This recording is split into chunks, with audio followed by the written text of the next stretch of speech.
Welcome to wide edu explore. আজকে আমরা বায়োলজির cell division অর্থাৎ কোষ বিভাজনের নিয়ারেস্ট 50 কোশ্চেন আমরা আজকে অ্যানালাইসিস করব বা আজকে আমরা পড়ব, যেটা খুবই ইম্পর্টেন্ট ডাব্লিউবিসিএস, কেপি বা যে কোনো কম্পিটিটিভ এক্সামের জন্য। চলো দেরি না করে খুব তাড়াতাড়ি শুরু করা যাক। প্রোক্যারিওটিক কোষ বিভাজনের প্রক্রিয়াকে কি বলা হয়? মাইটোসিস, মিয়োসিস, বাইনারি ফিশন না সাইটোকাইনেসিস? তাহলে প্রোক্যারিওটিক কোষ বিভাজনের প্রক্রিয়াকে কি বলা হয়? Binary fission. ঠিক আছে। কোষ চক্রের কোন পর্যায়টি সবচেয়ে দীর্ঘ? তা কোন পর্যায়? G1 পর্যায়, S পর্যায় না G2 পর্যায় না M পর্যায়? G1 পর্যায়। G1 পর্যায়টা যেটাকে ইন্টারফেজ দশার মধ্যে পড়ছে, এই ইন্টারফেজটাই সবচেয়ে বেশি সময় নেয়। কত সময় নেয়? 24 ঘন্টার মধ্যে 23 ঘন্টা কি করছে? সময় নিচ্ছে। ঠিক আছে, 23 আওয়ার্স। চলো, মাইটোসিস কোন পর্যায়ে ক্রোমোজোমগুলিকে বিষুবীয় প্লেটে সারিবদ্ধ হয়? কোন দশায়? প্রোফেজ, মেটাফেজ না অ্যানাফেজ না টেলোফেজ? কোন দশায় বলো? যেই এইখানে কি হচ্ছে, ক্রোমোজোমগুলো, ধরো এটা একটা কোষ, এই যে মিডিল বরাবর এখানে কি হচ্ছে, ক্রোমোজোমগুলো এখানে সাজানো থাকে। ঠিক আছে, এই জায়গাতে সাজানো থাকবে। তাহলে যেই কারণে ক্রোমোজোমগুলোকে খুব স্পষ্টভাবে আমরা বুঝতে পারি, সেটা কোন দশাতে হয়? সেটা হয় মেটাফেজ দশায়। ঠিক আছে। মাইটোসিসের প্রধান উদ্দেশ্য কি? মাইটোসিসের প্রধান উদ্দেশ্য কি? জেনেটিক বৈচিত্র্য বৃদ্ধি এবং মেরামত, না গ্যামেট উৎপাদন করা, না ক্রোমোজোমের সংখ্যা হ্রাস করা? বৃদ্ধি এবং মেরামত। ধরো আমাদের কোনো জায়গাটা কেটে গেছে, হাতের কোনো অংশটা কেটে গেছে বা পায়ের অংশ কোনো কেটে গেছে, সেই অংশটাই দ্রুত কি করে, কোষ নতুন কোষের জন্ম দিয়ে সেই জায়গাটাকে পরিপূর্ণ করে দেয়। ঠিক আছে, এটাই হচ্ছে মাইটোসিসের প্রধান কি কাজ।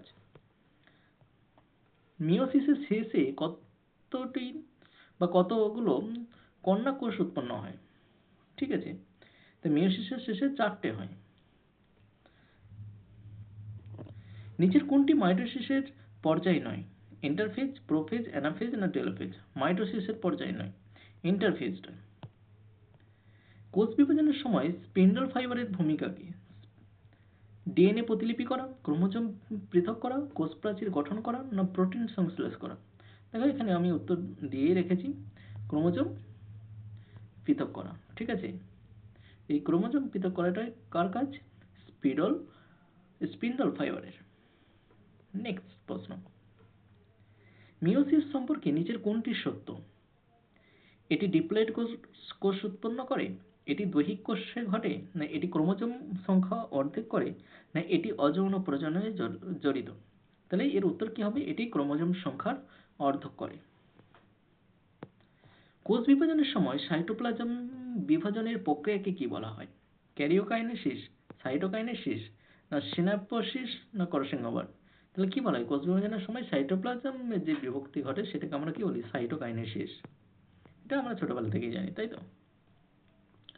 এরপরে দেখো, মিয়োসিস প্রোফেজ 1 এর বৈশিষ্ট্য কি? টেট্রাড গঠন করা, না সিস্টার ক্রোমাটিড পৃথকীকরণ করা, না বিষুবীয় প্লেটে ক্রোমোজোমের সারিবদ্ধকরণ করা, না নিউক্লিয়ার এনভেলপ গঠন? এর উত্তর কি? টেট্রাড গঠন করা, এটাকে টেট্রায়েড বলে আমরা। মিয়োসিসের সময় ক্রসিং ওভারের তাৎপর্য কি? এটি অভিন্ন কন্যাকোষ নিশ্চিত করে, না এটি জেনেটিক বৈচিত্র্য বৃদ্ধি করে, এটি ক্রোমোজোমের সংখ্যা হ্রাস করে, না এটি মিউটেশন প্রতিরোধ করে? তো মিয়োসিসের সময় যে ক্রসিং ওভার তাৎপর্য হচ্ছে এটি জেনেটিকের বৈচিত্র্যটাকে বৃদ্ধি করে, যেটা এক্স এর মতো দেখায় ক্রসিং ওভারের সময়। নিচের কোনটি কোষচক্রের পর্যায় নয়? G1 পর্যায়, S পর্যায়, M পর্যায়, না P পর্যায়? তা P পর্যায়ে কোনো মানুষের ডিপ্লয়েড ক্রোমোজোমের সংখ্যা কত? 23, 46, 48, 24? এটা কিন্তু সবাই ভুল করবে, এটা একটু দেখে নিও। ডিপ্লয়েড ক্রোমোজোমের সংখ্যা হচ্ছে 46টি। অ্যানাফেজ সম্পর্কে নিচের কোনটি সত্য? ক্রোমোজোম ঘনীভূত হয়, ক্রোমোজোম বিষুবীয় প্লেটে সারিবদ্ধ হয়, না সিস্টার ক্রোমাটিড পৃথক হয়, না নিউক্লিয়ার এনভেলপ পুনর্গঠিত হয়? এর উত্তরটা কি হচ্ছে? সিস্টার ক্রোমাটিড পৃথক হয়। পরের প্রশ্ন হচ্ছে মানুষের হ্যাপ্লয়েড ক্রোমোজোম সংখ্যা কত? 23, 46, 48 না 24? তা হ্যাপ্লয়েড মানে কি হয়ে যাবে? অর্ধেক হয়ে যাবে, 23। মিয়োসিসের ফলাফল কি? মিয়োসিসের ফলাফলে কি হয়? দুটি অভিন্ন ডিপ্লয়েড কোষ গঠিত হয়, নাকি চারটি জেনেটিকভাবে ভিন্ন হ্যাপ্লয়েড কোষ গঠিত হয়, নাকি দুটি জেনেটিকভাবে ভিন্ন ডিপ্লয়েড কোষ গঠিত হয়, নাকি চারটি অভিন্ন হ্যাপ্লয়েড কোষ গঠিত হয়? তো সঠিক উত্তর কি হয়ে যাবে? চারটি জেনেটিক ভিন্ন হ্যাপ্লয়েড কোষ গঠিত হওয়া। সেন্ট্রোমিয়ারের কাজ কি? সেন্ট্রোমিয়ারের কাজ ডিএনএ সংশ্লেষ করা, সিস্টার ক্রোমাটিড যুক্ত করা, নিউক্লিয়ার এনভেলপ গঠন করা, না স্পিন্ডল ফাইবার উৎপন্ন করা? বলো। তো সেন্ট্রোমিয়ারের প্রধান কাজ হচ্ছে সিস্টার ক্রোমাটিড যুক্ত করা। টেলোফেজ সম্পর্কে নিচের কোনটি সত্য? ক্রোমোজোম ঘনীভূত হয়, ক্রোমোজোম বিষুবীয় প্লেটে সারিবদ্ধ হয়, নিউক্লিয়ার এনভেলপ পুনর্গঠিত হয়, না সিস্টার ক্রোমাটিড পৃথক করা হয়? এর সঠিক উত্তর হয়ে যাবে যে টেলোফেজ নিউক্লিয়ার এনভেলপ পুনর্গঠিত করে। কোষচক্রের জি2 পর্যায়ের ভূমিকা কি? ডিএনএ প্রতিলিপি, কোষ বৃদ্ধি এবং মাইটোসিসের প্রস্তুতি, ক্রোমোজোম ঘনীভবন, না সাইটোকাইনেসিস? তা কোষচক্রের জি2 পর্যায়ের ভূমিকাটা হচ্ছে যে কোষ বৃদ্ধি এবং হচ্ছে মাইটোসিসের প্রস্তুতি। এস পর্যায় সম্পর্কে নিচের কোনটি সত্য? ডিএনএ প্রতিলিপি ঘটে, বিয়েতে হচ্ছে ক্রোমোজোম ঘনীভূত হয়, তিনে হচ্ছে স্পিন্ডল ফাইবার গঠিত হয়, নাকি সাইটোকাইনেসিস ঘটে? তাহলে এস পর্যায়ে হচ্ছে কি ডিএনএ প্রতিলিপি ঘটে।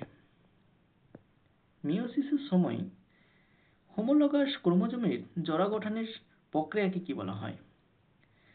সিনেপোসিস, নাকি ক্রসিং ওভার, না সাইটোকাইনেসিস, না ক্যারিওকাইনেসিস? কি বলে? মিয়োসিসের সময় হোমোলগাস ক্রোমোজোমের জোড়া গঠনের প্রক্রিয়াটাকে বলা হচ্ছে সিনেপোসিস। উদ্ভিদ কোষে সাইটোকাইনেসিস সম্পর্কে নিচের কোনটি সত্য? এটি ক্লিভেজ ফারো গঠন করে, এটি সেল প্লেট গঠন করে, এটি প্রোফেজে ঘটে, নাকি এটি উদ্ভিদ কোষে ঘটে না? তাহলে এটি কি হবে? এটি সেল প্লেট গঠন করে না। উদ্ভিদ কোষে সাইটোকাইনেসিস সম্পর্কে যেটা সত্য হবে সেটা হচ্ছে কি সেল প্লেট গঠন করে না। হোমোলগাস ক্রোমোজোমের মধ্যে জেনেটিক উপাদান বিনিময় প্রক্রিয়াটাকে কি বলা হয়? সিনপোসিস, ক্রসিং ওভার, সাইটোকাইনেসিস, নাকি ক্যারিওকাইনেসিস? তা হোমোলগাস ক্রোমোজোমের মধ্যে জেনেটিক উপাদান বিনিময়ের প্রক্রিয়াটাকে বলা হচ্ছে ক্রসিং ওভার। জি1 পর্যায় সম্পর্কে নিচের কোনটি সত্য? ডিএনএ প্রতিলিপি ঘটে, কোষ বৃদ্ধি এবং প্রোটিন সংশ্লেষ ঘটে, ক্রোমোজোম ঘনীভূত হয়, নাকি স্পিন্ডল ফাইবার গঠিত হয়? তাহলে এখানে কি হবে? কোষ বৃদ্ধি এবং প্রোটিন সংশ্লেষ ঘটে। দেখো অর্ধেক প্রশ্ন চলে এসেছে 25। কোষ বিভাজনের সময় নিউক্লিয়াস বিভাজনের প্রক্রিয়াটাকে কি বলা হয়? তাহলে সাইটোকাইনেসিস, ক্যারিওকাইনেসিস, সিনাপোসিস, না ক্রসিং ওভার? তাহলে এখানে কি হচ্ছে? নিউক্লিয়াসটা বিভাজন হচ্ছে, যেটাকে আমরা কি নামে জানি? ক্যারিওকাইনেসিস প্রক্রিয়া হিসেবে জেনে থাকি। এম পর্যায় সম্পর্কে নিচের কোনটি সত্য? এটি মাইটোসিস এবং সাইটোকাইনেসিস অন্তর্ভুক্ত করে, এটি ডিএনএ প্রতিলিপি অন্তর্ভুক্ত করে, নাকি এটি জি1 এবং জি2 পর্যায়ে অন্তর্ভুক্ত করে, না এটি প্রোটিন সংশ্লেষ অন্তর্ভুক্ত করে? তাহলে এম পর্যায় সম্পর্কে নিচের এম পর্যায়ে কি হচ্ছে? এটি মাইটোসিস এবং সাইটোকাইনেসিস কি প্রক্রিয়াগুলোকে অন্তর্ভুক্ত করে। ঠিক আছে। প্রাণী কোষের সাইটোকাইনেসিসের সময় গঠিত কাঠামোটাকে কি বলা হয়? কি বলা হয়?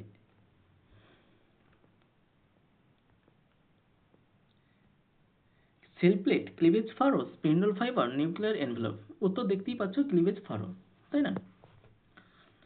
হোমোলোগাস ক্রোমোজোম সম্পর্কে নিচের কোনটি সত্য? এগুলি আকার এবং জিন সামগ্রীতে অভিন্ন, এগুলি গ্যামেট পাওয়া যায়, নাকি এগুলিতে মাইটোসিসের সময় গঠিত হয়, এগুলি ক্রসিং ওভারে জড়িত নয়? তাহলে এর উত্তর কি হবে? এগুলি আকার এবং জিন সামগ্রীতে অভিন্ন। 29 কোশ্চেন কি আছে? কোষ বিভাজনের সময় ক্রোমোজোম পৃথক না হওয়ার প্রক্রিয়াটাকে কি বলা হচ্ছে? যে কোষ বিভাজন যে ঘটছে, ক্রোমোজোম পৃথক হচ্ছে না, এই প্রক্রিয়াটাকে আমরা কি হিসেবে জানি? সিনাপোসিস, ক্রসিং ওভার, নন ডিসজাংশন, নাকি সাইটোকাইনেসিস? তাহলে সঠিক উত্তর হয়ে যাবে নন ডিসজাংশন। জি জিরো পর্যায় সম্পর্কে নিচের কোনটি সত্য? এটি কোষ চক্রের অংশ, এটি একটি বিশ্রাম পর্যায়, এটি ডিএনএ প্রতিলিপি অন্তর্ভুক্ত করে, এটি এম পর্যায়ে পরে ঘটে। তাহলে এখানে সঠিক উত্তর হয়ে যাবে এটি একটি বিশ্রাম পর্যায়। গ্যামেট গঠনের প্রক্রিয়াকে কি বলা হয়? মাইটোসিস, মিওসিস, বাইনারি ফিশন না সাইটোকাইনেসিস? তা গ্যামেট গঠনের প্রক্রিয়াটাকে বলা হচ্ছে মিওসিস। মাইটোসিসের প্রোফেজ সম্পর্কে নিচের কোনটি সত্য? মাইটোসিসের প্রোফেজ সম্পর্কে ক্রোমোজোম ঘনীভূত হওয়া, ক্রোমোজোম বিষুবীয় প্লেটে সারিবদ্ধ হওয়া, নাকি সিস্টার ক্রোমাটিড পৃথক করা, না নিউক্লিয়ার এনভেলপ পুনর্গঠিত হওয়া? তো মাইটোসিসের প্রোফেজ সম্পর্কে ক্রোমোজোমের ঘনীভূত হয় এখানে। এরপর দেখো, সিস্টার ক্রোমাটিডকে একত্রে ধরে রাখা কাঠামোকে কি বলা হয়? সেন্ট্রোমিয়ার, সেন্ট্রিওল, স্পিন্ডল ফাইবার নাকি নিউক্লিয়ার এনভেলপ? কি বলা হয় এখানে? এখানে বলা হচ্ছে সেন্ট্রোমিয়ার। সিস্টার ক্রোমাটিডকে একত্রে ধরে রাখার যে কাঠামোটাকে সেটাকে আমরা কি বলছি? সেন্ট্রোমিয়ার। মাইটোসিসের অ্যানাফেজ সম্পর্কে নিচের কোনটি সত্য? ক্রোমোজোম ঘনীভূত হয়, ক্রোমোজোম বিষুবীয় প্লেটে সারিবদ্ধ হয়, সিস্টার ক্রোমাটিড পৃথক হয়, না নিউক্লিয়ার এনভেলপ পুনর্গঠিত হয়? এখানে উত্তর হচ্ছে সিস্টার ক্রোমাটিড পৃথক হয়। একটি কোষ দুটি অভিন্ন কন্যা কোষে বিভক্ত হওয়ার প্রক্রিয়াকে বলা হয় কি? মাইটোসিস, মিওসিস, বাইনারি ফিশন নাকি সাইটোকাইনেসিস? একটি কোষ দুটি অভিন্ন কন্যা কোষ, ঠিক আছে, মাতৃকোষ থেকে দুটো কি আছে কন্যা কোষ বিভক্ত হওয়ার যে প্রক্রিয়াটাকে সেটাকে আমরা কি বলছি? মাইটোসিস। মাইটোসিসের টেলোফেজ সম্পর্কে নিচের কোনটি সত্য? ক্রোমোজোম ঘনীভূত হয়, ক্রোমোজোম বিষুবীয় প্লেটে সারিবদ্ধ হয়, সিস্টার ক্রোমাটিড পৃথক হয়, না নিউক্লিয়ার এনভেলপ পুনর্গঠিত হয়? তাহলে মাইটোসিসের টেলোফেজ দশায় কি হচ্ছে? নিউক্লিয়ার এনভেলপ পুনর্গঠিত হচ্ছে। একটি কোষ চারটি অভিন্ন নয় এমন কন্যা কোষে বিভক্ত হওয়ার প্রক্রিয়াটাকে কি বলা হচ্ছে? মাইটোসিস, মিওসিস, বাইনারি ফিশন নাকি সাইটোকাইনেসিস? তো কি বলা হবে? অবশ্যই মিওসিস বলা হবে। মাইটোসিসের মেটাফেজ সম্পর্কে নিচের কোনটি সত্য? ক্রোমোজোম ঘনীভূত হয়, ক্রোমোজোম বিষুবীয় প্লেটে সারিবদ্ধ হয়, সিস্টার ক্রোমাটিড পৃথক হয়, নাকি হচ্ছে নিউক্লিয়ার এনভেলপ পুনর্গঠিত হয়? তা মাইটোসিসের মেটাফেজ সম্পর্কে যদি সঠিক হয় সেটা হচ্ছে কি? ক্রোমোজোমের বিষুবীয় প্লেটে সারিবদ্ধ হয়। ক্রোমোজোম কি হচ্ছে? বিষুবীয় প্লেটে সারিবদ্ধ হচ্ছে। প্রোক্যারিওটিক একটি কোষ দুটি অভিন্ন কন্যা কোষে বিভক্ত হওয়ার প্রক্রিয়াটাকে কি বলা হচ্ছে? মাইটোসিস, মিওসিস, বাইনারি ফিশন না সাইটোকাইনেসিস? Binary fission. কোষচক্রের জি2 পর্যায় সম্পর্কে কোনটি সত্য? ডিএনএ প্রতিলিপি ঘটে, কোষ বৃদ্ধি এবং মাইটোসিসের প্রস্তুতি ঘটে, ক্রোমোজোম ঘনীভূত হয় নাকি স্পিন্ডল ফাইবার গঠিত হয়? তাহলে এটা আমরা আগেই পড়লাম, কোষ বৃদ্ধি এবং মাইটোসিস প্রস্তুতি এখানে কি হয়? ঘটে। ইউক্যারিওটিক একটি কোষে দুটি অভিন্ন কন্যা কোষ বিভক্ত হওয়ার প্রক্রিয়াটাকে কি বলা হচ্ছে? মাইটোসিস, মিওসিস নাকি বাইনারি ফিশন নাকি সাইটোকাইনেসিস? তো ইউক্যারিওটিক কোষে দুটি অভিন্ন কন্যা কোষে বিভক্ত হওয়াটাকে আমরা কি বলবো? মাইটোসিস বলবো। কোষচক্রের এস পর্যায় সম্পর্কে নিচের কোনটি সত্য? এটা আমরা আগেই পড়লাম যে এখানে কি হচ্ছে? ডিএনএ প্রতিলিপি ঘটে। রিপিট প্রশ্ন। ইউক্যারিওটিক একটি কোষ চারটি অভিন্ন নয় এমন কন্যা কোষে বিভক্ত হওয়ার প্রক্রিয়াটাকে কি বলছি আমরা? এটাকে বলবো আমরা কি? মিওসিস প্রক্রিয়া। কোষচক্রের জি1 পর্যায় সম্পর্কে নিচের কোনটি সত্য? জি1 কি হয় এখানে? ডিএনএ প্রতিলিপি ঘটে, কোষ বৃদ্ধি এবং প্রোটিন সংশ্লেষ ঘটে, নাকি ক্রোমোজোম ঘনীভূত হয়, নাকি স্পিন্ডল ফাইবার গঠিত হয়? তাহলে এখানে উত্তর হবে কোষ বৃদ্ধি ঘটে এবং প্রোটিন সংশ্লেষ ঘটে। কোথায়? জি1 পর্যায়ে। এরপরে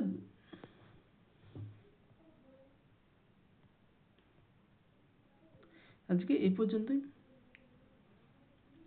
অবশ্যই চ্যানেলটিকে সাবস্ক্রাইব করবেন পরবর্তী ভিডিও পাওয়ার জন্য। ধন্যবাদ।